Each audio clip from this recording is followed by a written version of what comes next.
Welcome to the Hockey Writers Blackhawks Banter, a weekly show with our top Chicago Blackhawks writing crew, bringing you the latest news, rumors, trades, player grades, game results, and much more. From training camp to the playoffs, from Chelsea Dagger to the Madhouse on Madison, our team covers everything that happens with the Hawks. So get comfortable, grab a beverage. It's time for some Blackhawks Banter. Blackhawks Banter. Hello, everyone, and welcome to the latest episode of Blackhawks Banter. My name is Greg Boyson, and as always, I'm joined by my fellow Blackhawks writers over at the HockeyWriters.com, Ms. Brooke Laforno and Gail Kowchuk. How are we doing today? Very well. Doing good. Good. Episode 66 of Blackhawks Banter. There's only one person we can dedicate this one to, and that's Mario Lemieux. I don't think anybody wore 66 for the Blackhawks, and even if they did, we still couldn't overshoot Super Mario. So this one's for Mario Lemieux. This is more later. This is a bittersweet episode, so let's get this through one. Let's get through this one as happily as we can. But before we get into our details of the show, I just want to remind everybody that Blackhawks Banter is brought to you by the Morning Skate newsletter, put together by a great crew here at the Hockey Writers. Every morning, you're going to get a newsletter full of everything you need to know from the world of hockey, all your injury updates and scores and all your big news stories, plus some special features, history pieces, small little tidbits that you can only find on the Morning Skate newsletter. You can't get those over on the website. So head over to morningskate.io, put your email address in the little box, and get hooked up with the best hockey newsletter going. Be the most informed hockey fan in your circle of friends with the Morning Skate. So as we always start our Blackhawks Banter, we're going to talk about the week that was, and we got a lot of interesting things to talk about. It wasn't a good week for the Blackhawks. That's starting to become a theme. They had 4 games. It started off well, and then, not so much. We'll get more into that with some of our hot topics and player shout-outs later. But, Gail, you're going to start us off with a non-Blackhawks story, but a pretty big story that happened the last week, and that was the big Canadian-United States women's game grudge match for the gold medal at the Olympics. What do you got for us? As you guys all remember, Sean, Phil Polly, oh gosh, I hope I said it right because I always say it wrong. Our ex crew member here that unfortunately had to take a bit of a hiatus. You're a big Canada guy, so he made us a bet on Twitter that if Canada beat the USA women's hockey for the gold medal, that we all had to say something nice about Team Canada. So I guess we will stick with our bet. But yeah, all kidding aside, I will say that Team Canada, they really just were the better team. They dominated throughout the entire tournament. They went undefeated after all. And they just hounded Team USA. I felt like the Team USA was never really into it, which is saying something because there's a lot of talent there as well. But even at the end of the game, like on the power play, USA power play, it was like, wait, is this the USA power play? Because the possession was all with the Canada team. So kudos to them for being a very dominant team and for winning the gold. That's my nice thing. Okay, Brooke, what's your nice thing to fulfill our bet? We fulfill our bets here at Blackhawks Banter. I agree with Gail. That team was so dominant. And I'm not going to lie, I was actually a little worried going into that gold medal game. I didn't think the U.S. would win it, unfortunately, because Canada was just too good. But they gave it a good fight. But I'll compliment them on their power play because I'm still so amazed. I think they were generating at over 40%, which is freaking amazing. That's like unheard of good. That is scary good. So I was so amazed by that. And I will end up by saying, I think Team Canada and Team USA could beat the Blackhawks. And I'm not joking about that. They're just too good. Canada was so good. Love it. So good. I have to compliment them on that. That was so dominant. That was quite the bold statement there, Brooke, but you may not be wrong. I don't know. Yeah, well, if we're gonna say nice things about Team Canada, I won't talk about their jerseys, but I'll just say that the best team in the tournament won the gold. I mean, they were. You could argue that in the preliminary match that their goaltending stole a game that U.S. should have won. If you just look at the shots on goal, but that gold medal game, it was over 5 minutes into the game before even a goal was scored. You could tell that the Americans were in trouble. So the best team won, and you can't feel bad about losing to the best team, and that's what happened for the American women. But that was the best hockey game of the entire tournament, men and women's, no doubt about it. Just like in 2018, that gold medal game was one of the best hockey games I'd ever seen. So the women's So good. The women's side of the Olympics are providing a lot of good games, and hopefully we'll start seeing improvements from some of these other traditional powerhouses, so we can get some competition. So it's not just the Americans and the U.S. for the medal every year. It'd be nice to see a Sweden and a Finland, some of these other countries start to come up, and we're going to see that in future years. So exciting times to be a fan of women's hockey. That's for sure. We'll be following along. Great stuff by the women, the entire tournament. It was a joy to watch. Mm-hmm. All right, so now we said our nice things about Canada. Now we gotta go back to the Blackhawks. I guess we should probably talk about them. Brooke, what do you have for the week that was? The best wasn't good enough is what you wanted to talk about. What do you have? Yes. They played really bad this week, as we all know. But Florida was probably the game they played the best in and still lost. And, you can say it was about puck luck, it was this and that. And unfortunately, I just kept thinking about how even when they're playing well, it's not good enough to win. And I think we knew that even just without Florida. That's kind of been a theme even anyways. And it's honestly just the sucky part of the rebuild. It's hard to kind of watch that because it does stink knowing that even if you put up the best fight, it's just not going to happen because they're just not good enough. But I mean, I was proud of them for sticking with Florida that well, considering how good Florida is. But yeah, it was kind of just a stinky way to kind of go out that way. Cause like I said, it's good, but just not good enough. And that kind of tells you that they need to get moving on this rebuild, because I think that was a prime example of that. Yeah. The talent gap between the Blackhawks and the real contenders, it's pretty wide, and it's not getting any closer anytime soon. So definitely something to strive for. You want to have a team like the Panthers, and we got a long way to go. Remember those times? Yeah, not really, but kind of, sort of. It seems like forever ago. It seems like forever ago, especially with the last 2 years we've had in general. It seems like it was 20 years ago. Yeah, it does. We'll get there one day, hopefully. I'm just going to give a quick little update week that was about the injuries. Gail had provided us with an injury in our injury report in our Blackhawks banter preview, so we'll just kind of touch on that. Jonathan Taves, he was added to IR this week, but it's retroactive. We haven't seen him since January 26th, but he's been skating, so that's a good sign. So hopefully the captain will return soon. Tyler Johnson's another guy that's been out for a long time. He's been out, I think, since the end of October.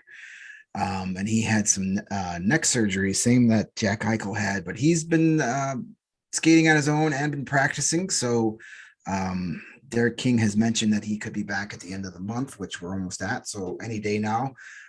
Kevin Lankinen, the goaltender, we need him out there again soon. He's been out with a broken hand for about a month already, so he should be getting close. He's been skating on his own, as reports have told us, so hopefully he's getting close. And then there's Jujhar Khaira, who has been dealing with a back problem and put on long-term injured reserve, and he's just had a rough go of it. And the guy that plays the style he does, it's hard to keep those guys healthy. And when you're dealing with a back injury, you don't know anything. You don't know when anything is going to come back. So just ask Dave Bolin about that. So we'll see. I got a feeling we've probably seen the last of him this season, but anything can happen. And then in Sunday's game, Jake McCabe was injured, re-aggravated a lower body injury, I believe it was. And Derek King didn't have an update. I don't know. I'm a bad reporter. I didn't look today if there was an update, but I don't think they practiced, so there wouldn't have been an update. So we might be missing. Stillman's still out too. Riley Stillman. Yeah, Stillman's still out, but he's been skating too, I believe. So as one guy goes down, another guy might be coming back. More on that defensive situation later. And DeHaan and Murphy, they're getting dinged up left and right. So who knows what's going to happen on that blue line, but we might be talking about that in the near future. Spoiler alert. So yes, Blackhawks, they seem to be getting close to be getting better health-wise. So we'll see how that shakes out in the next few days. So we'll move on from the week that was to our hot topics. Gail and Brooke handled the preview post this week that you can head over to the hockeywriters.com and check out. And you guys tackled some hot topics. And Brooke, you were talking about all these Brandon Hagel trade rumors that are all of a sudden popping out. Yeah. I mean, everybody's for sale this time of year, according to the rumor mill. What's your take on the Hagel trade bait? I see where it's coming from, because honestly, every team I think would like a Hagel. But my thing is, the team, I guess, is supposedly asking for a first round pick and a prospect for him. My question for the Blackhawks would be, is there anyone else that anyone is offering a first round pick for? Because they desperately need a first round pick to go through a rebuild. I would hope they would move Hagel if only it was their last option, because he carries too much value. But that said, they do need a first round pick. So it's hard, because that's someone you don't want to part with at all. And I'm not advocating for that, but he just makes it really hard. I don't see it happening, to be honest. I don't see them moving on from him, because I know the report from Frank Saravalli said that the Blackhawks aren't really interested in moving him. So we'll have to see what that comes up with. But like I said, I would test the market. If I were the Hawks, I would test the market for anyone else for a first round pick other than Hagel, but we'll see what happens. Yeah, he's a popular player. We like what he does.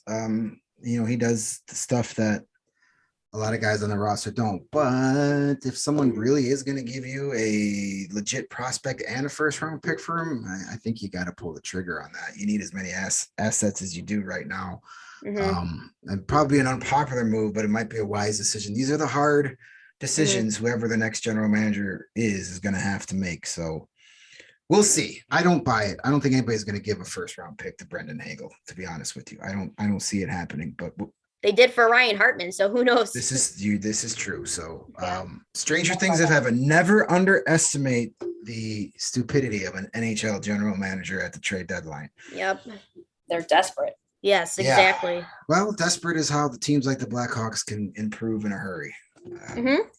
Speaking about improving in a hurry, Gail, you wanted to talk about our current top prospect, Lukas Reichel, and he made his return to the NHL over the weekend. What did you see out of young number 27?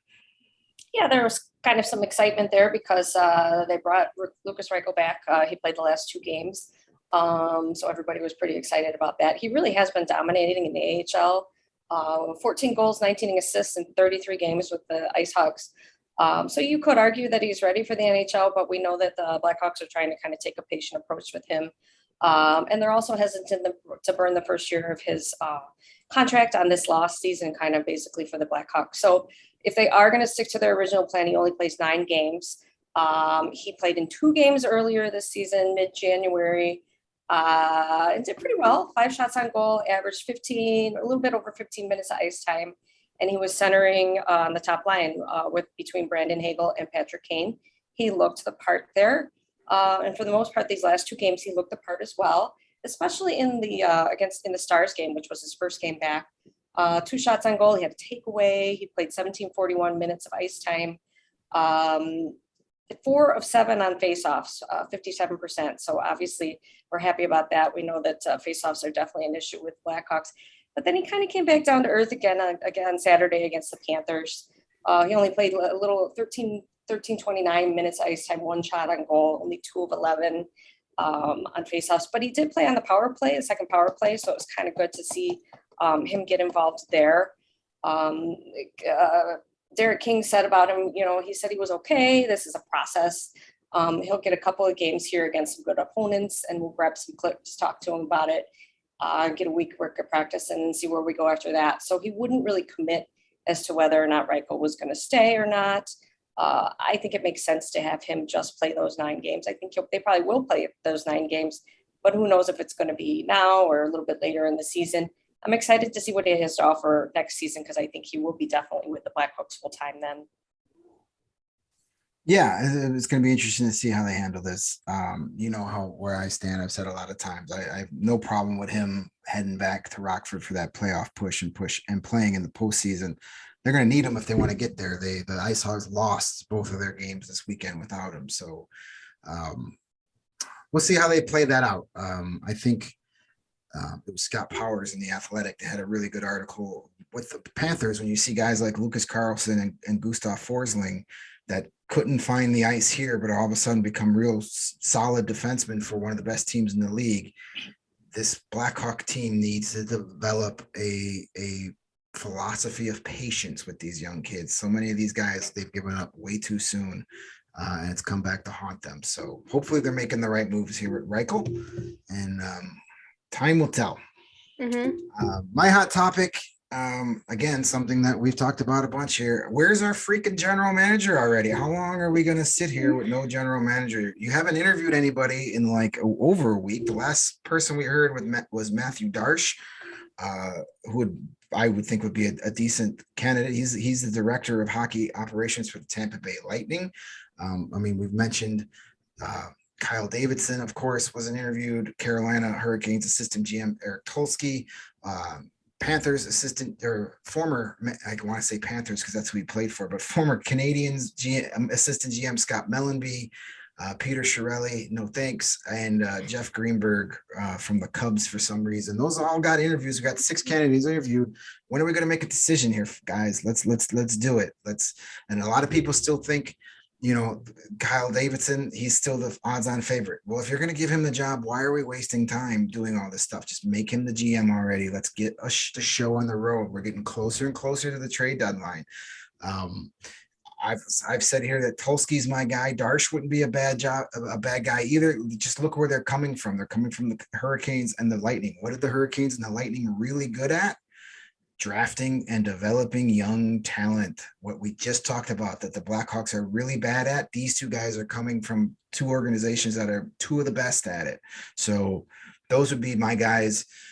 Just at this point, just make it happen. Enough is enough. I don't know what we're waiting for. I don't know if they're waiting for their ideal candidate to all of a sudden come available or not, but the closer we get to March 21st with an interim GM in the job, you're just asking for trouble. You need to have the commitment there, so whoever it is making these decisions knows that it's his team going forward, and he can make these tough decisions this year, knowing that he's got another 3, 4, 5 years to add on to it. So just make the move. That's all I'm asking. It's not that difficult. I'm an easy guy to please.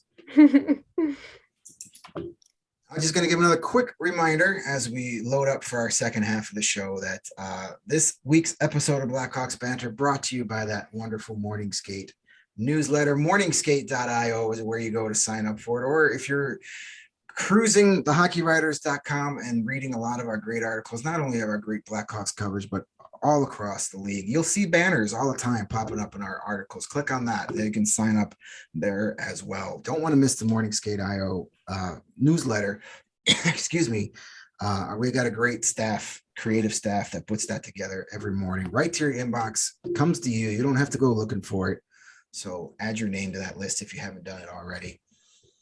And we're going to start the second half of this show as we always do. We're going to give out some player shout outs, some player recognitions, guys that either deserve to be called out for doing good or maybe deserve to be called out for not doing good. It's up to you guys how we want to do this. And Gail, we're going to start with you. You wanted to mention a couple people. You're going to bend the rules on the player recognition, and you're going to talk about the underdogs. Lord knows the Blackhawks have a ton of those guys. Yeah, I didn't want to just go with one person because I was so excited about all the underdogs that did so well this week. Well, basically it was mostly just in the Blue Jackets game. So let me refresh your memory on that one. Philip Kurchev got the scoring started for the Blackhawks with a power play goal, and he was a healthy scratch the game before that. So kudos to him, and kudos to the second power play unit for getting a goal there. Then Ryan Carpenter got his first goal of the season, and Brett Connolly provided the nice pass for the assist on Carpenter's goal, which was actually his first point of the season for Connolly. And wouldn't you know it, Philip Kurchev had the second assist, so that gave him a 2-point night. Then you got fourth liner Mackenzie Entwistle, fifth goal of the season. Carpenter secondary assist on that. So he actually also had a 2-point night. And real quick, Caleb Jones is coming into his own. I really think that this young guy is, he has especially great game against the Panthers. But I know that Brooke kind of wanted to talk about him, so I'm going to pass the torch to her on that. But what I'd like to say is it's nice to see these depth players stepping up, and hopefully we're going to see more of that moving forward and, into next season as well. And at the very least, maybe they just raise their trade value. So, it's a win-win. Either you're getting a better player or you're getting a higher draft pick. This is what we got to focus on. Get them Ryan Carpenter goals so we can actually maybe get a 4th round pick for him at the deadline. Wait till this trade deadline is over with so that we can just focus back on the hockey again. Do we really want to do that though? I mean, did you watch the game yesterday? Yeah. They played okay yesterday. All right, sure. Okay. Brooke, we kind of know who you wanted to talk about this week. Give us your shout out to our guy, Team Kales, Caleb Jones. Yes. I actually wanted to talk about Caleb Jones because I picked him a couple weeks ago during our player shout out as a player that needed to have a big second half. And yesterday, or the game against the Panthers, he had a big game yesterday. He had the second goal that they scored in the 3rd period, although they couldn't do a comeback. That was a big game for him, actually. And it seems like he's had a lot of those looks where it looks like, oh, he could have had a goal there. And then it seemed like it just finally happened for him. So I'm happy because we were just talking about how he's someone that you would hope would have a really strong second half. And it looks like he may be starting a little, have a little firepower here for the next few games, maybe. So it was nice to see. Like Gail said, you want to see the underdogs succeed, especially see them contributing. So it was fun to see. Yeah, good for him. He seems like a good kid, and he's shown some potential there for sure. And he seems like another one of those guys that he plays better the more he plays. So let's just keep him in the lineup and see what we got. I'm gonna give my shout out to a guy that we talk a lot about here. I'm gonna go out on a limb and say Alex DeBrincat had a really good week this week. But I mean, seriously, where would this team be without Alex DeBrincat this season? He's not going to win the Hart Trophy, but if there's a Hart Trophy for this team, it's the Blackhawks. He had a goal again in that win against the Jets, and he followed up with another goal against the Blue Jackets in that embarrassing game where they had a shutout and still found a way to lose. He actually had the only goal in the shootout for the Blackhawks too. So, then he had an assist Sunday against the Panthers, but he's been shooting the puck. He had 7 shots on goal in that Dallas game. So they didn't lose that game because they weren't trying. He only had 1 shot on goal against the Panthers, which is kind of an anomaly for him. But otherwise, in the 4 games total, he had 17 shots on goal. So he had 16 shots in 3 games before being limited to just 1 against the Panthers. So that's what you want your goal scorers to do, is shoot the puck, and he's not afraid to do it. And we're going to have a little bit more on Mr. DeBrincat here shortly as we move on to the shootout round. How we're going to wrap up our show. Some quick fire questions, some fun predictions, just kind of a lighthearted way to send us off back into the world of mediocre Blackhawks hockey. So we'll try to do better round, in the shootout. We'll try to do better than we they do did. much better in the shootout than the Blackhawks do. That's for sure. We have a much higher success rate than they do because we don't have any Jake McCabe's coming out in our shootouts. That's for sure.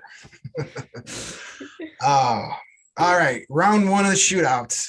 Blackhawks are in the middle of their 6-game homestand. 3 games down, 3 games to go.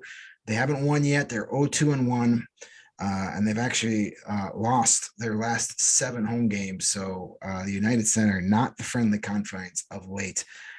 They have 3 more games left at the United Center on this homestand, and they're going to play against the Devils, Blues, and Oilers. There's some winnable games there. How many of those 3 games are they going to win? Brooke, what do you predict? Well, last week I predicted 6 points and that didn't happen. So I guess I have to go the other direction and say 2 points. I think they'll beat the Devils and then lose to the Blues and Oilers. Gail, what do you think? I'm not sure who they're going to win to, but I do think that they're going to win 2 games out of the 3. I'm going to go with just the 1. I think they'll beat the Devils. The Devils have been struggling. The Blues, the Blues are a hot and cold team, but they should beat the Blackhawks.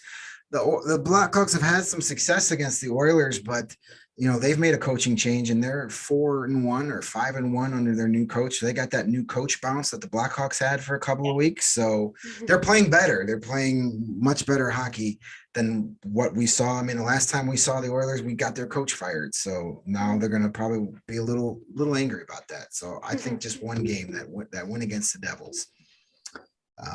All right, shootout round number 2, as we alluded to, Alex DeBrincat, we just talked about him. He scored his 28th and 29th goals of the season. And the Blackhawks still have 30 games to go left on the schedule. It seems like there should be far fewer games, but with all the COVID makeups, there's a lot of games in a little bit of time.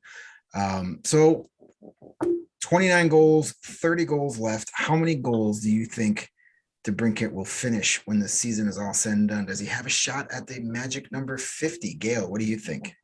Oh, I think that might be kind of rough. So if you round it off, he's basically got like 30 goals now, 2/3 of the way through the season, 15 plus 15. So I'll give him another 15 for that last 1/3 of the season, 44 total. 44. Brooke, what do you have for DeBrincat's final tally? I'm going to say 45 because that was the first number that came to my mind. Round it out. Yeah, round it up. I mean, he's the guy, so he needs 21 goals in 30 games for 50. I mean, he's obviously a guy that can do it. He scores in bunches. I don't think he's going to, though. I think he's going to come up a little bit short, especially when you got to factor in what this roster may look like come the trade deadline post March 21st. He could be really the only guy they have to focus on, and that can get tough for him to score. I'm going to think he's going to finish just short. I'm going to give him 47. I think he's going to get 18 more goals before the end of the season. Just keep rounding up. Yes. So 44, 45, and 47. Those are all nothing to shake a stick at, that's for sure. Shootout round number 3. We've talked about him already. Lukas Reichel. Do we think he's going to return to Rockford, or is he in Chicago for good this season? Brooke, what do you think? Something tells me he'll be back in Rockford for some reason. Gail, I think you kind of sort of gave us your answer earlier, but what do you think? Yeah, I think that he'll return, but I do think that they will play him the 9-game minimum. Yeah, that sounds about right. Why waste a contract on a year that you're not going to do anything? I think it'd be well served for him to go back down to Rockford and play down the stretch and be the go-to guy on a playoff team. That's far more valuable to his development than, losing to the Columbus Blue Jackets 3 more times this season or whatever. So yeah, I think he'll definitely be back in Rockford at some point. I don't think they go over the 9 games. It didn't sound like that. Derek King talked about he's going to get some practices this week and then they'll see where he's at. So definitely, I don't think he's here to stay for the rest of the season. Yeah. Shootout round number 4, something we've talked about already. We got some injuries to the defense. Riley Stillman's not back yet. Jake McCabe, we don't know how long he's going to be gone. And as I mentioned, DeHaan and Murphy, they're just one more body check away from missing a couple of games by the way they play. So that's going to leave up some, that's going to open up some ice time. And which youngster, the Blackhawks have a lot of really good youngsters in Rockford.